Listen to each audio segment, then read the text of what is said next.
जय सिया राम मित्रों, आप देख रहे हैं मत अनुसार। मित्रों, आज हम चर्चा करेंगे सोमवार को जो निर्णय आया वक्फ बोर्ड का सुप्रीम कोर्ट द्वारा, उसके संदर्भ में। मित्रों, जैसा कि आप जानते ही हैं, मुझे ज़्यादा बताने की आवश्यकता तो है नहीं, फिर भी बता देता हूँ कि जो वक्फ बोर्ड है, इसका जो कानून है 1954 में बना और 1954 में बनने के बाद में फिर इसमें थोड़ा संशोधन करके थोड़ा सा आगे बढ़ाया गया 1995 में। और 1995 के बाद केंद्र सरकार ने, जो कि उस समय कांग्रेस की केंद्र सरकार थी, उसने 2013 में इसको और भी शक्तियां प्रदान की।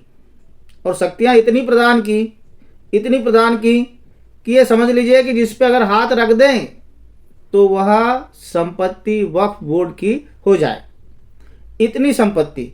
और इसके कारण समाज में बहुत ही हाहाकार मच गया।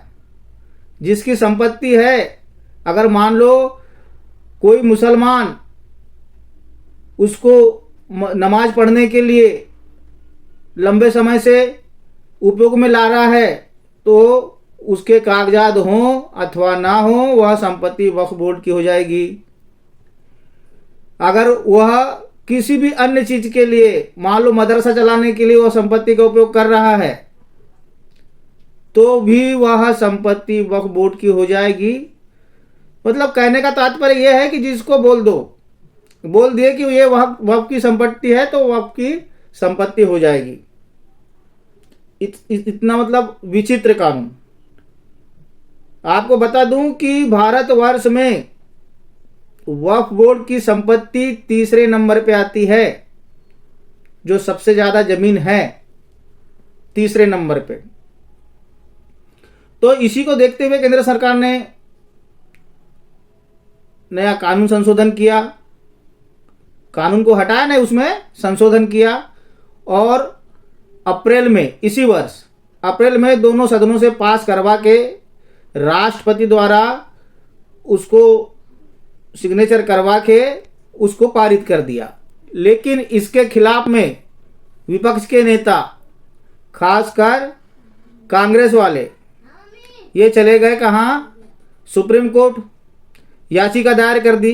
कम से कम 64 से 65 याचिका इसमें दायर हुई और उसमें से 2-3 ही याचिकाएं अलग थी, नहीं तो बाकी यही था कि भाई ये जो वक्फ का कानून जो संशोधन किया गया है केंद्र सरकार द्वारा, यह पूरा कानून गलत है, असंवैधानिक है। तो उसी में लंबी चर्चा चली और सोमवार को कल इसका अंतरिम फैसला आया। यहां मैं बता दूं कि यह अंतिम फैसला नहीं, अंतरिम फैसला आया। उसमें सुप्रीम कोर्ट ने कहा, ये जो सुप्रीम कोर्ट की जो बेंच थी, ये BR गवई साहब की थी, जो चीफ हैं अपने उच्चतम न्यायालय के। उन्होंने कहा कि कानून में रोक नहीं लगाया जाएगा। वक्फ कानून जो है, जो केंद्र सरकार द्वारा पारित किया गया है, बनाया गया है, उसमें कोई रोक नहीं है। ये एकदम रेयर केस में ही कानून पे रोक लगाया जाता है। इसका मतलब यह है कि इस कानून को रेयर कैटेगरी में नहीं लिया गया है ना। रेयर कैटेगरी में इस कानून को नहीं लिया गया। तो सबसे पहले तो यह है कि कानून पे कोई रोक नहीं। हाँ, कुछ चीजों को संशोधित किया गया है और कुछ चीजों को अभी वर्तमान परिस्थिति में उसको रोक लगाया गया है। तो जैसे सुप्रीम कोर्ट ने वक्फ संशोधन कानून पर रोक जो लगाना है, उससे तो इनकार कर दिया। हालांकि कोर्ट ने सोमवार को कानून में किए गए 3 बड़े बदलावों पर अंतिम फैसला आने तक स्टे लगा दिया गया है। इसमें वक्फ बोर्ड में जो गैर मुस्लिम सदस्यों की नियुक्ति का नियम जो है वह भी शामिल है। तो मित्रों, मैं आपको बताना चाहूंगा कि CJI BR गवई और जस्टिस अगस्टिन जॉर्ज मसीह की बेंच ने कहा कि केंद्रीय वक्फ बोर्ड में गैर मुस्लिम मेंबर की संख्या 4 और राज्यों में जो वक्फ बोर्ड है, राज्य के वक्फ बोर्ड में 3 से ज्यादा ना हो। पहले तो कुछ हो कह के दिए थे इनने, लेकिन ये केंद्र सरकार के पक्ष में ही ये फैसला आ गया कि जो सेंट्रल में है वक्फ बोर्ड, सेंट्रल के वक्फ बोर्ड में 4 सदस्य गैर मुस्लिम होना चाहिए और राज्य के वक्फ बोर्ड में सदस्यों की संख्या 3 होना चाहिए। सुप्रीम कोर्ट ने इस मामले में दाखिल 5 याचिकाओं पर 20 से 22 मई तक लगातार 3 दिन सुनवाई की थी। इसमें 22 मई को फैसला इन्होंने सुरक्षित रख दिया गया था।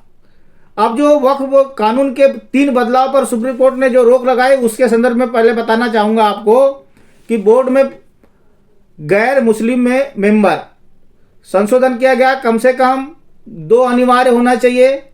तो कोर्ट का आदेश आया कि केंद्र में 4 और राज्य में 3 से ज्यादा नहीं होना चाहिए, है ना। 5 साल से इस्लाम मानने वाला, जैसे कि जो अगर अपनी संपत्ति को वक्फ करेगा, जो भी मुसलमान भाई अपनी संपत्ति को दान करेगा, तो केंद्र सरकार का कहना था कि ये 5 साल का वह मुसलमान प्रैक्टिस में होना चाहिए। और जब तक सिस्टम, और तुम्हारे सुप्रीम कोर्ट ने कहा कि जब तक सिस्टम तय नहीं तब तक, मतलब इसको पूरा सिस्टमेटिक तरीके से इसके नियम बनाए जाए कि इसकी जांच कैसे करोगे, तुम कैसे पता लगाओगे कि ये 5 साल तक का ये सही में मुस्लिम है क्या नहीं है। तो इसलिए इस धारा पे सुप्रीम कोर्ट ने रोक लगा दी। अब इसमें जो वक्फ की संपत्ति है, वक्फ की जो संपत्ति है, इसको तय करेगा कलेक्टर। यह निर्णय जो था ये केंद्र सरकार द्वारा बनाए गए कानून में था। तो सुप्रीम कोर्ट ने कहा कि इसको कलेक्टर तय नहीं करेगा, इसको वक्फ ट्रिब्यूनल या कोर्ट तय करेगा। सुप्रीम कोर्ट का कहने का मतलब था कि इसको कलेक्टर तय नहीं कर सकता, इसको किसी की संपत्ति है या नहीं है इसको कोर्ट ही तय करेगा। अब ये जो समस्या है ये तो फिर भी कम से कम कलेक्टर के पास तो आएंगे ना, कि जो जिस जिले का वो कलेक्टर है उसके पास तो सारी जानकारी रहती है। अब इसमें 5 पॉइंट में जो आदेश दिया गया और कहा कि राज्य बोर्ड का सीईओ मुस्लिम समुदाय से ही हो। इसमें भी ये नहीं कहा कि मुस्लिम समुदाय से ही होना चाहिए। कोर्ट का आदेश ये है कि कोशिश किया जाए कि जो सीईओ हो बोर्ड का वह मुस्लिम समुदाय से ही हो तो ज़्यादा अच्छा है। यह कोर्ट का कहना था, है ना। अब इसमें मैं आपको एक एक पार्ट करके मैं आपको बताता हूं कि आदेश के अनुसार कि कोर्ट ने क्या क्या कहा है। उसने कहा कि वक्फ बोर्ड में जैसे गैर मुस्लिम की है, तो वक्फ बोर्ड में गैर मुस्लिम की भागीदारी पर सुप्रीम कोर्ट ने प्रावधानों पर रोक तो नहीं लगाई, लेकिन कुछ सीमाएं तय कर दी है। याचिका में कहा गया था कि गैर मुसलमान बहुमत बनाकर मुसलमानों के धार्मिक मामले में हस्तक्षेप करेंगे। यह विपक्ष द्वारा कहा गया था कि ये बोले कि हमारे इसमें गैर मुसलमान कैसे आ सकते हैं, ये तो मुसलमानों का धर्म है, हम मुसलमानों का ही रीति रिवाज है, तो उसमें गैर मुस्लिम कैसे आ सकते हैं। ये उनकी दलील थी, किनकी, विपक्ष वालों की। तो उसमें सुप्रीम कोर्ट ने कहा कि गैर मुस्लिमों की भागीदारी पर सुप्रीम कोर्ट ने प्रावधानों पर रोक तो नहीं लगाई, लेकिन कुछ सीमाएं उसमें तय कर दी है। सुप्रीम कोर्ट ने कहा कि केंद्रीय वक्फ बोर्ड में 22 में से जो 22 सदस्य हैं उसमें से अधिकतम 4 और राज्य बोर्ड में 11 जो सदस्य हैं उसमें से अधिकतम 3 गैर मुस्लिम सदस्य ही रख सकते हैं। पहले इसमें अधिकतम सीमा तय नहीं थी। तो ये केंद्र सरकार को एक अनचाहा लड्डू दे दिया गया। दूसरा है सीईओ की नियुक्ति। राज्य बोर्ड में सेक्शन 23 यानी सीईओ की नियुक्ति को बरकरार रखते हुए कोर्ट ने कहा कि जहां तक संभव हो सीईओ जो बोर्ड का पदेन सचिव भी होता है मुस्लिम समुदाय से ही नियुक्त किया जाए। याचिका में कहा गया था कि वक्फ बोर्ड में सीईओ का मुस्लिम होना अब अनिवार्य नहीं। यहां पे थोड़ा सा केंद्र सरकार को झटका आप मान सकते हैं, है ना।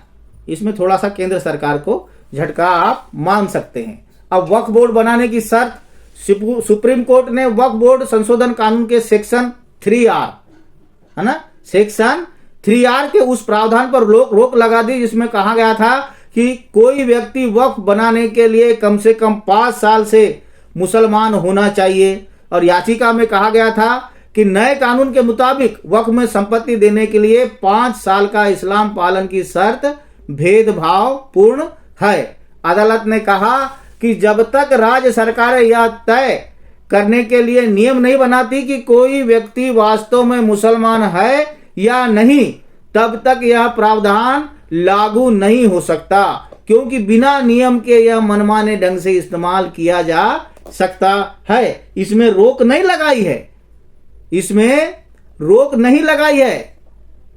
लेकिन जैसे 5 साल का जो दान करने वाला है तो वो 5 साल मुसलमान होना चाहिए, कम से कम 5 साल तक का वो प्रैक्टिस में आना चाहिए कि मुसलमानी धर्म को इन्हें अपनाया है।